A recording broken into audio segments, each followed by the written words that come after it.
Assalamualaikum warahmatullahi wabarakatuh. Halo anak-anak, kita berjumpa kembali dalam pertemuan kita yang ketiga. Bela negara sangat berhubungan erat dengan perjuangan mempertahankan negara kesatuan Republik Indonesia oleh para pahlawan bangsa terdahulu. Nah, kali ini kita akan membahas tentang contoh daripada bela negara yang telah dilakukan para pahlawan Indonesia, yaitu yang pertama, perjuangan fisik mempertahankan negara kesatuan Republik Indonesia. Setelah bangsa Indonesia memproklamasikan berdirinya negara kesatuan Republik Indonesia, perjuangan kemerdekaan belum berakhir. Keinginan bangsa Indonesia untuk membangun sendiri negara yang merdeka dan berdaulat mendapat tantangan besar dari pemerintah Belanda. Berikut beberapa peristiwa yang terjadi setelah masa kemerdekaan Indonesia. Yang pertama, Pertempuran Surabaya tanggal 10 November 1945. Pertempuran Surabaya merupakan pertempuran tentara dan milisi pro kemerdekaan Indonesia. Puncaknya terjadi pada tanggal 10 November 1945.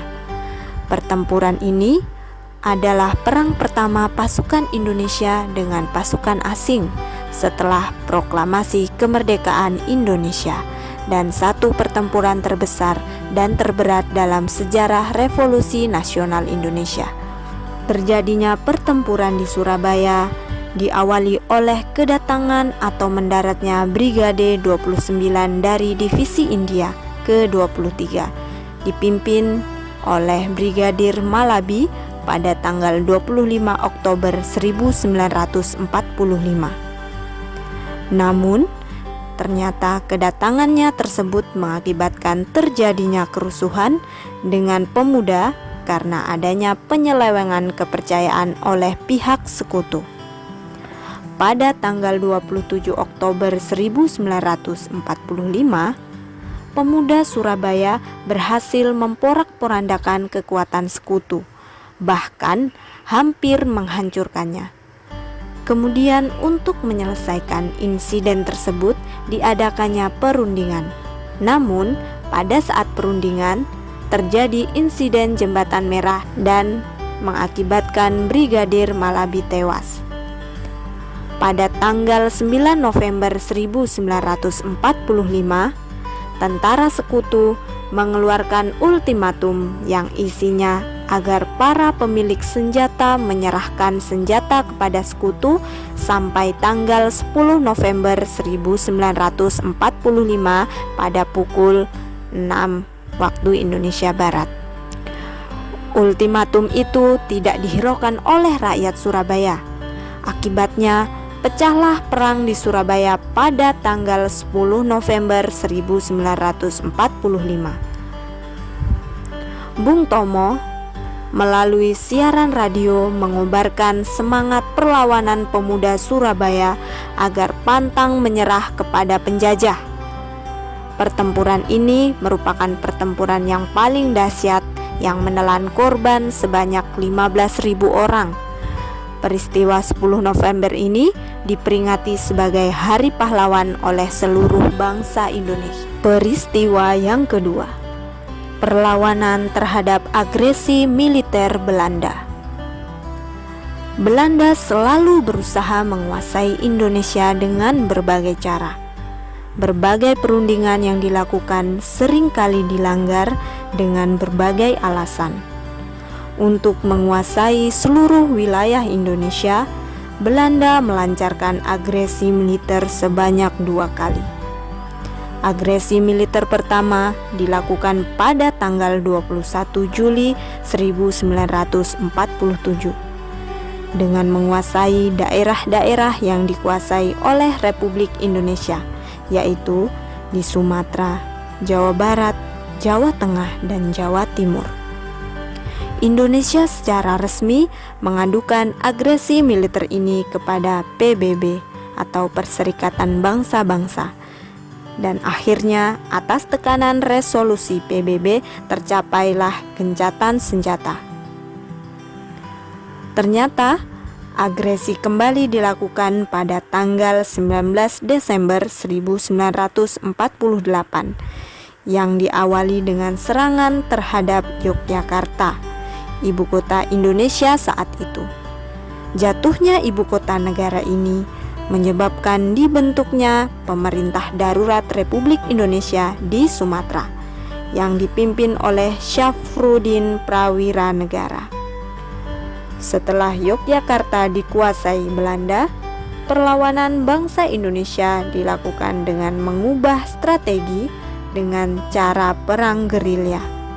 Salah satu hasil perang gerilya adalah serangan umum pada tanggal 1 Maret 1949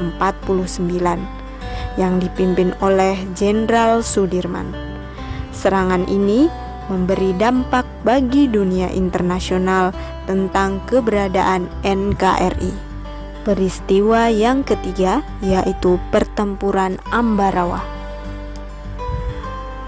Pertempuran ini diawali oleh kedatangan tentara Inggris di bawah pimpinan Brigjen Battle di Semarang pada tanggal 20 Oktober 1945 untuk membebaskan tentara sekutu.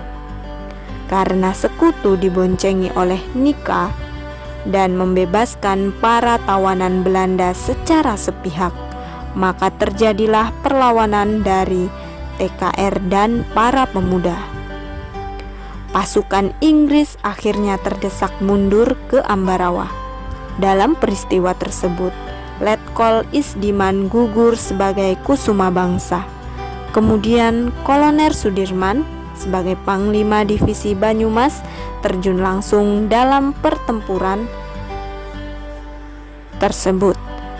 Pada tanggal 15 Desember 1945, tentara Indonesia berhasil memukul mundur sekutu sampai dengan sekarang.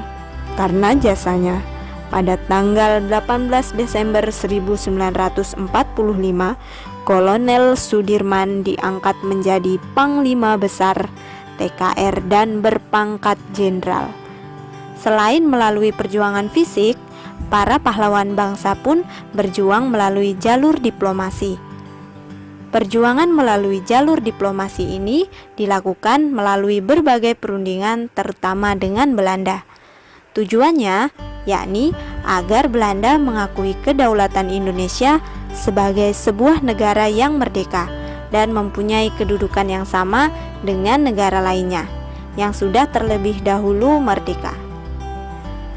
Berikut ini beberapa perundingan yang dilakukan oleh Indonesia dengan Belanda pada masa reformasi kemerdekaan. Yang pertama yaitu Perjanjian Linggarjati. Perundingan Linggarjati atau Perjanjian Linggarjati adalah suatu perundingan antara Indonesia dan Belanda di Linggarjati, Jawa Barat pada tanggal 10 sampai 15 November 1946 yang menghasilkan persetujuan mengenai status kemerdekaan Indonesia. Hasil perundingan ini ditandatangani di Istana Merdeka Jakarta pada tanggal 15 November 1946 dan ditandatangani secara sah oleh kedua negara pada tanggal 25 Maret 1947. Hasil perundingan terdiri dari 17 pasal yang antara lain berisi hal-hal berikut ini. Yang pertama, Belanda mengakui secara de facto wilayah Republik Indonesia yaitu Jawa, Sumatera, dan Madura. Yang kedua, Belanda harus meninggalkan wilayah Republik Indonesia paling lambat tanggal 1 November 1949. Yang ketiga, pihak Belanda dan Indonesia sepakat membentuk Negara Republik Indonesia atau disingkat dengan RIS. dalam bentuk RIS, Indonesia harus tergabung dalam Persemakmuran Indonesia Belanda dengan mahkota negara Belanda sebagai kepala Uni. Yang kedua yaitu Perjanjian Renville.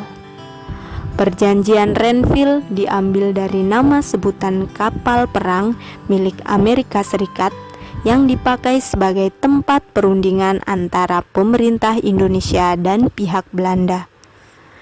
Dengan komisi 3 negara yang terdiri dari Amerika Serikat, Belgia, dan Australia sebagai perantaranya.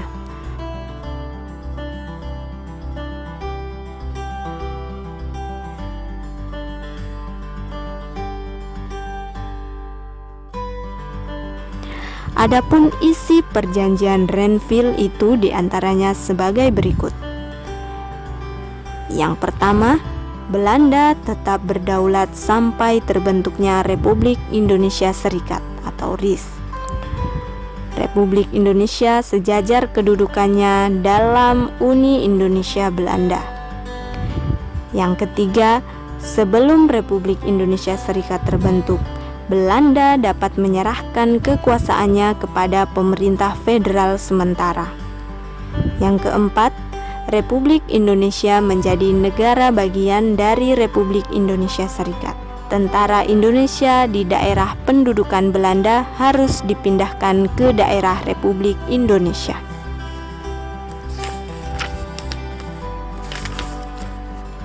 Yang ketiga, peristiwa Konferensi Meja Bundar. Konferensi Meja Bundar atau disingkat dengan KMB yang berlangsung di Den Haag pada tanggal 23 Agustus sampai 2 November 1949 berhasil mengakhiri konfrontasi fisik antara Indonesia dengan Belanda. Hasil konferensi tersebut yang paling utama adalah pengakuan dan penyerahan kedaulatan dari pemerintah Belanda kepada pemerintah Indonesia tanggal 27 Desember 1949 yang disepakati akan disusun dalam struktur ketatanegaraan yang berbentuk negara federal, yaitu Negara Republik Indonesia Serikat. Di samping itu, terdapat 4 hal penting lainnya yang menjadi isi kesepakatan dalam KMB.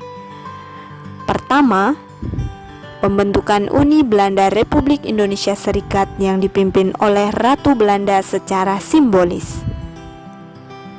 Yang kedua, Soekarno dan Muhammad Hatta akan menjabat sebagai Presiden dan Wakil Presiden Republik Indonesia Serikat untuk periode 1949 sampai dengan 1950, dengan Muhammad Hatta merangkap sebagai Perdana Menteri. Yang ketiga, Irian Barat masih dikuasai Belanda dan tidak dimasukkan ke dalam Republik Indonesia Serikat sampai dilakukan perundingan lebih lanjut. Yang keempat, pemerintah Indonesia harus menanggung hutang negara Hindia Belanda.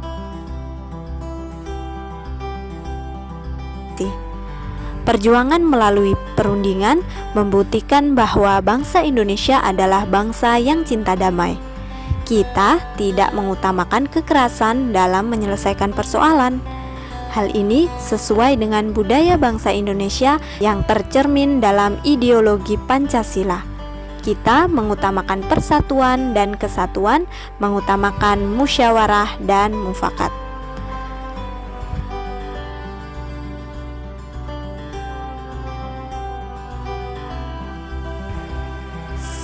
Sekian materi kita pada pertemuan kali ini. Kita lanjutkan materi berikutnya pada pertemuan pertama di modul ke-9. Terima kasih telah menyaksikan video ini.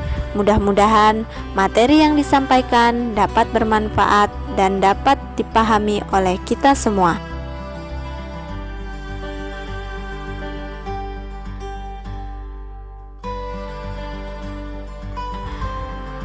Wassalamualaikum warahmatullahi wabarakatuh.